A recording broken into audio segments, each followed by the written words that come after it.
কোথায়? আম্মু। আমার আমার আমার চোখ চোখ এটা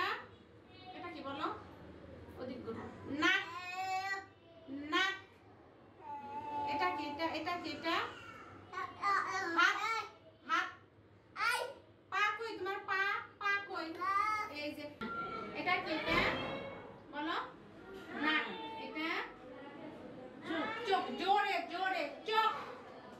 এটা কি এটা হাত হাত হ্যাঁ পা কই পা এটা কি এটা বলো পা এটা কি এটা জামা এটা কে এটা কে ম্যাম এটা কে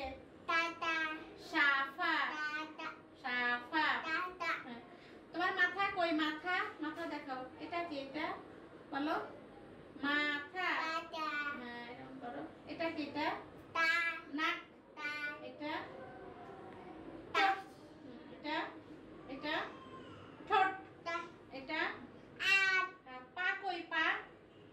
পা পা এটা কি এটা এটা যা শোনো শোনো আল্লাহ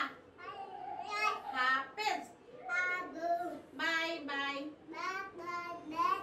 যাও যাও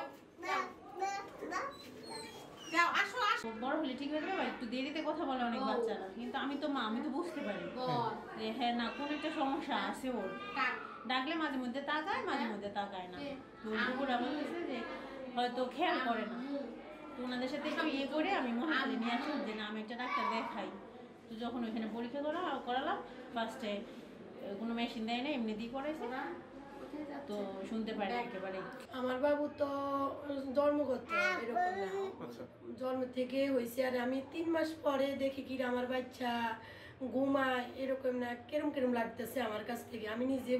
বুঝছি বুঝছেন তারপর আমি দেশের এরকম না বড় ডাক্তারের কাছে নিচ্ছি এই যে ডাক্তারের কাছে নিচ্ছি আর ওনারা বলতেছে না আপনার বাচ্চা ভালো আপনি কি বলেন আমি কই না স্যার আমার কাছে এমন হয় না ঘুমাইলে তো কোনো সমস্যা না ঘুমাক ভালো তারপরে উনি আমার কিছু বলে না তারপরে আমি আবার আরেক ডাক্তারের কাছে গেছি তারপর গেলাম আর উনি বলতেছে কি আপনি বুঝতে পারছেন আমি কি স্যার আমি তো বাচ্চারা ডাকলে বাচ্চা শুনে না এই রুম থেকে ওই রুমে ডাকলে বাচ্চারা তো শুনে কিছু শব্দ হইলে বাচ্চারা জেগে যায় তারপর আমার বাচ্চা তো জেগে না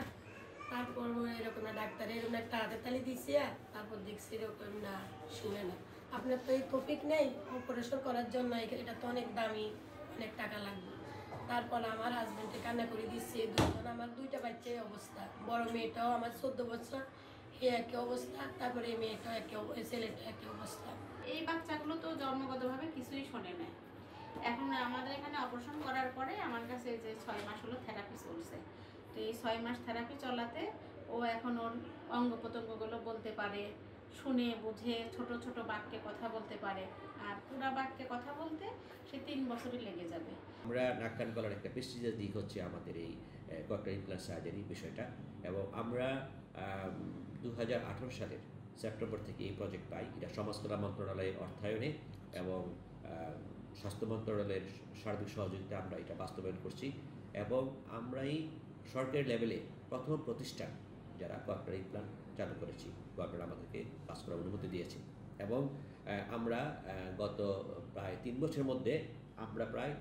215টা ককটেল ইমপ্লান্ট সার্জারি আমরা এখানে করেছি।